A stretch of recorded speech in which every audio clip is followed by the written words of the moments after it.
Shalom, shalom, que Dieu vous bénisse. C'est votre humble serviteur, le prophète Baba Uriel. Je suis très heureux de me retrouver sur vos petits écrans. Que la bonne main de Dieu, sa bonne main de grâce et de miséricorde soit sur vous. Alors, aujourd'hui, je fais cette vidéo pour partager avec vous une pensée très profonde et prophétique. Une pensée qui, ma foi, va bénir beaucoup d'entre vous et va fortifier plusieurs personnes d'entre vous. Cette pensée se trouve en Nombre, le chapitre 21, à partir du verset 1 jusqu'au verset 9.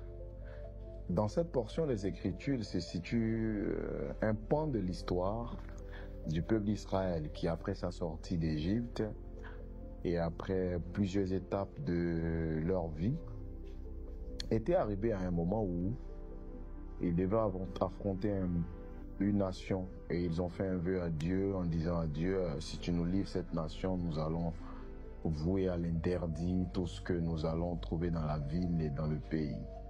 Ce que l'Éternel a accordé, ils ont vaincu la nation et ils ont voué la ville à l'interdit. Et après cette guerre et cette grande victoire, ils ont commencé à murmurer contre Moïse et contre l'Éternel, en disant pourquoi ne nous as-tu pas laissé en Égypte mourir et pourquoi nous as-tu emmenés dans le désert, mourir dans le désert, pourquoi mourir de faim, mourir de soif, tout et tout.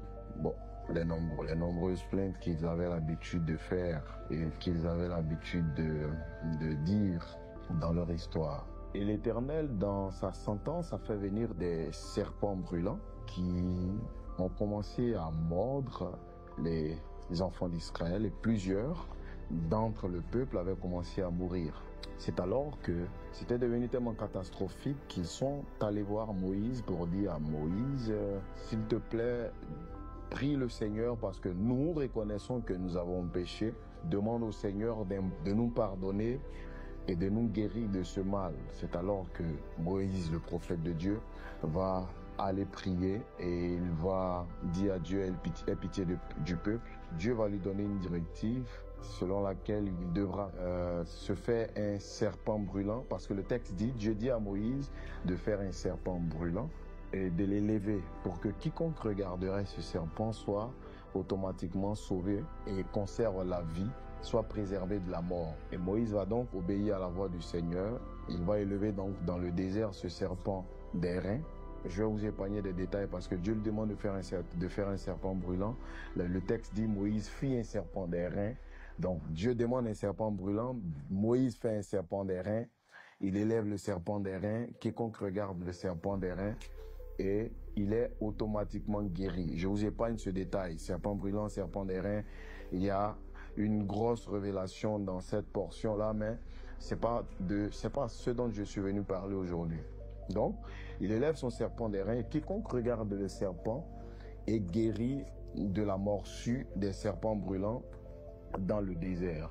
Mais pour résoudre ce genre de difficultés, enfin pour creuser plus profondément, il faut se poser de bonnes questions. La bonne question ici, c'est que les serpents mordent les enfants d'Israël.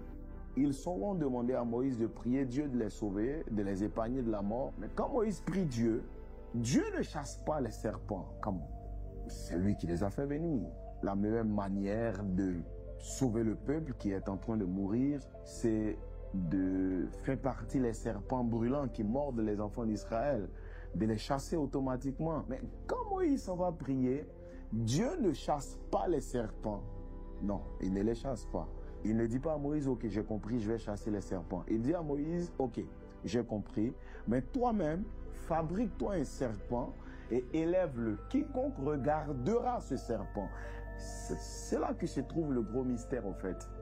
Comment Dieu peut-il demander à Moïse d'élever un serpent alors que Dieu lui-même peut éviter au peuple d'Israël la morsure?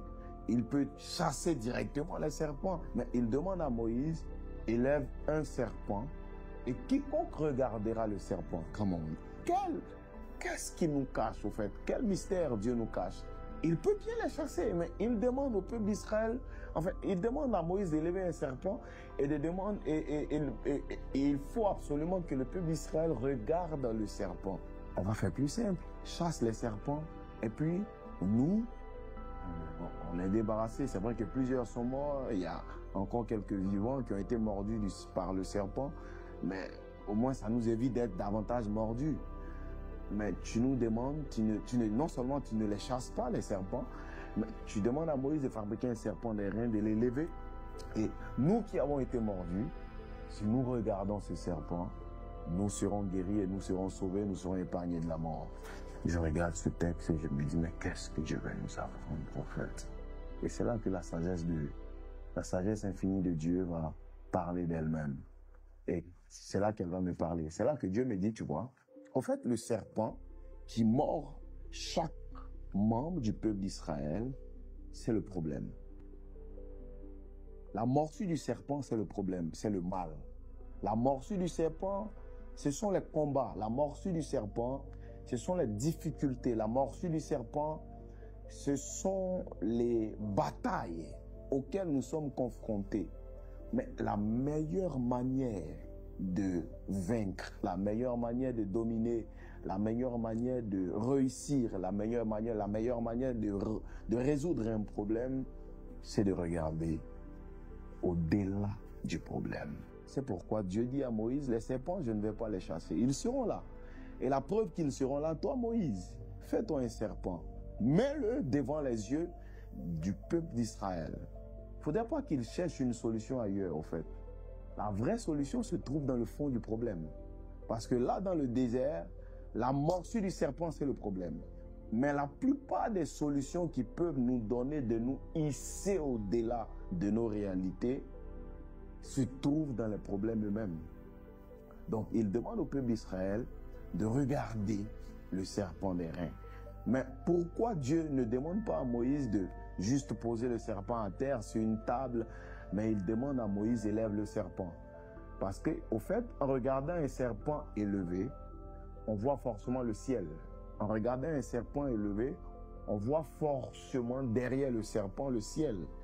Et donc, quand Moïse élève le serpent, quiconque regarde le serpent ne voit pas que le serpent élevé, mais il voit également le ciel. C'est pour dire que, en regardant dans le fond d'un problème, on peut voir la main tendue de Dieu, au fait. C'est pourquoi ne regarde pas un problème comme un événement qui vient pour te déstabiliser, mais regarde un problème comme une opportunité pour grandir le nom de Dieu. Regarde un problème comme une opportunité pour glorifier le nom de Dieu. C'est pourquoi Jésus a dit en Jean le chapitre 11 que la maladie de Lazare n'est pas venue pour le tuer, mais c'est pour que le nom de Dieu soit glorifié. C'est pour dire que dans chaque situation pénible ou calamiteuse, il y a l'opportunité de glorifier le nom de Dieu. Donc, toutes les fois que Dieu met devant vous une difficulté, toutes les fois qu'il met devant vous un problème, un combat, toutes les fois qu'il met devant vous une bataille, ce n'est pas pour vous anéantir. C'est pour qu'au contraire, vous, en regardant attentivement le problème ou en l'examinant dans son fond, vous puissiez trouver l'occasion de glorifier le nom de Dieu. Si on t'a refusé un boulot, si tu as échoué à un examen, si tu es confronté à des problèmes financiers, à des difficultés financières, sache que si tu regardes bien, avec attention, le fond de ces problèmes, il y a une occasion pour que le nom de Dieu soit glorifié. Toi, ne vois pas cette difficulté comme quelque chose qui est venu pour te déstabiliser, mais regarde cela comme une occasion de glorifier ton Dieu. Et dans tes prières, il faudra dire à Dieu. C'est pourquoi Jésus même, à propos de la mort de Lazare, quand il prie, il dit, Père, je prie, non pas parce que tu ne m'exauces pas, parce que moi tu m'exauces toujours, mais je prie à cause de ceux qui sont là. Parce qu'en réalité, ce que Jésus cherchait, c'était de glorifier le nom de son Père. Donc en réalité, toutefois qu'un problème vient, toutefois qu'une difficulté vient, vois cette difficulté comme l'occasion d'en sortir la gloire de ton Dieu. Donc regarde le serpent des reins, le seul moyen d'être guéri, c'est de regarder le fond de ton problème, c'est de le regarder et de regarder au-delà de ce problème. Parce que en regardant le serpent des reins, en regardant le serpent et en regardant au-delà de ce serpent, on voyait le ciel.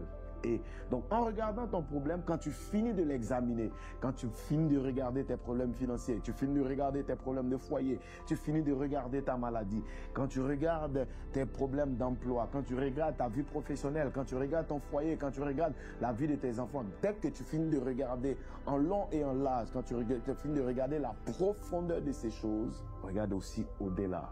Juste au-delà du serpent, il y a le ciel. Comment? Juste au-delà du serpent des reins, il y a le ciel. Juste au-delà de tes problèmes, il y a la main tendue de Dieu. Juste au-delà du serpent des reins, il y a un paysage bleu, c'est le ciel.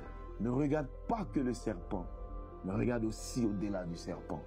Parce que pour que le peuple d'Israël soit guéri, il fallait élever le serpent. Et juste derrière le serpent, il y avait un paysage bleu. C'était l'espoir, c'était la gloire, c'était la main tendue de Dieu. Au-delà de tes problèmes, il y a une gloire que Dieu veut faire éclater. Chaque problème, chaque difficulté cache une gloire que Dieu veut faire éclater. Je suis venu dire à quelqu'un aujourd'hui de ne pas perdre espoir. À quelqu'un qui est endetté, qui est surendetté, à quelqu'un à qui on doit beaucoup d'argent, à quelqu'un qui a un procès, à une femme qui traverse des difficultés dans sa relation, dans son foyer, à une femme qui prie tout le temps pour ses enfants, à quelqu'un qui a un problème dans son travail ou quelqu'un qui a un problème d'emploi, à quelqu'un qui a un problème de documents administratifs, à quelqu'un qui attend l'appel de la préfecture. Je veux parler à quelqu'un qui a des problèmes aujourd'hui. Au-delà de tous les problèmes que tu as, regarde au-dessus du serpent. Il y a un paysage bleu. Il y a une marée bleue. C'est l'espoir. Et c'est cet espoir-là qui t'empêchera de mourir de la morsure du serpent. Aujourd'hui, je suis venu te donner de l'espoir. Ne baisse pas les bras. Non seulement au fond de tes combats, il se trouve ta solution, mais au-delà de tes combats, il y a une main divine tendue. N'abandonne rien. Ton histoire ne finira pas dans la honte. Vous aurez ce genre d'exhortation toutes les semaines. Vous aurez ce genre d'exhortation désormais toutes les semaines sur notre page Facebook, Instagram, YouTube. Et ce sont des messages que le Seigneur me met à cœur. Ce sont des partages très puissants, très importants, très prophétiques. Donc ne manquez pas de vous abonner. Ne manquez pas de nous suivre sur nos différentes pages, sur nos différents réseaux. Que Dieu vous bénisse. Que Dieu vous fortifie.